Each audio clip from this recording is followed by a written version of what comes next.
Good morning, boys and girls. I just want to make sure before we dive into math that you are on the right lesson. So we are on Unit 12, Lesson 1 today, according to your daily assignment. So page 199 in your student journal, Unit 12.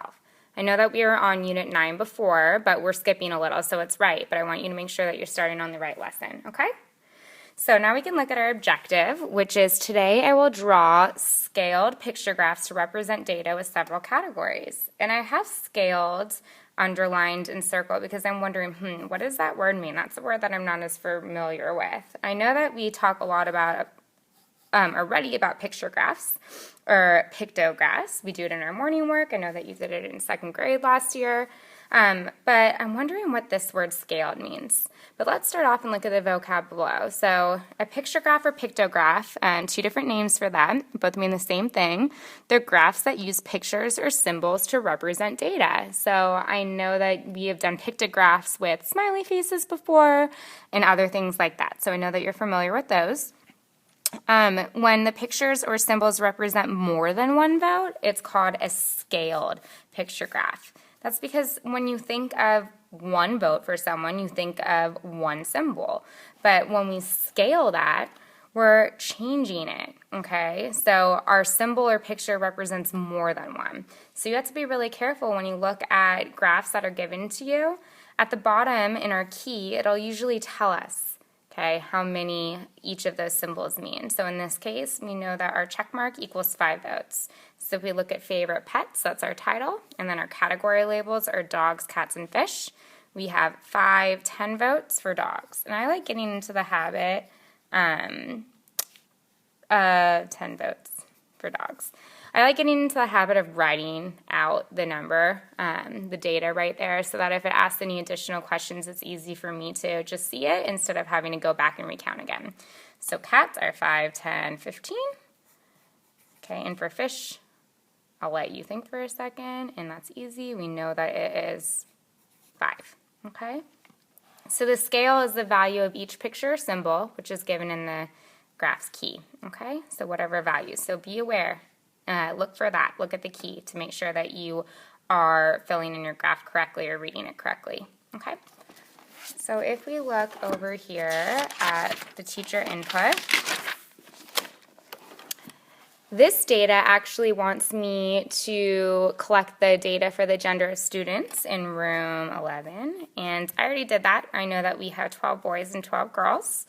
Okay, and it says down here that here's my scaled graph. I have the title and I have my labels, boy and girl. Okay, and it says in my key that each smiley face equals 2 students. So I'm going to think, okay, I know that I had 12 boys, so if each smiley represents 2, that's 2 boys, 4, 6, 8, 10, 12. We have 1, 2, 3, 4, 5, 6 groups of 2, kind of like our multiplication, so that's 12. And we're lucky that it's the same number, 2 for girls, 4, 6, 8, 10, 12, okay? And it's really good when you have a picture graph that we line these up. I didn't do it perfectly. You guys could do better than me, but we want to be able to look at it, and I could just look at this and know that they're equal to each other because I have them lined up in their rows, okay? So it's going to ask us some questions with the data from the scaled graph. So it says how many girls are in your class? We know that there are 12. How many boys? We know that there are 12. How many more girls than boys? We always go like this when we hear how many more because we know that we are finding the difference. And you know that when we're finding the difference, right now if we were in class, I'd make you put your arms up and you would all put up a subtraction symbol. Because we are seeing that we're comparing, right? So it's 12 minus 12 equals 0. They're equal to each other because we have the same amount, okay? How would your graph change if the smiley face represented 5 students instead of 2? 5 students. So let's see how this would work. So if this was 5 students, I'm going to kind of draw down here. I'm going to remake it. Boy, girl. Okay, well, I have 12 boys, so I already foresee kind of a little bit of a problem here because I know that if this was 5 and this was 10, okay, it would be really hard for me to get to 12. okay? I'm going to draw in down here, 5, 10. So what you want to make sure in a response that I would want here is that when you're doing a scale graph, when you're creating a scale graph, it's really important to make sure that the number that you choose makes sense. So in this case, it wouldn't make sense to choose that one smiley face is equal to 5 students. That doesn't work for us, and that's okay to write that in. But you need to think about that when I ask you to make your own scale picture graphs. You need to think about, okay, you have your data, and if it asks you to choose what you want to scale it to, if it was something like this, you would not want to choose 5.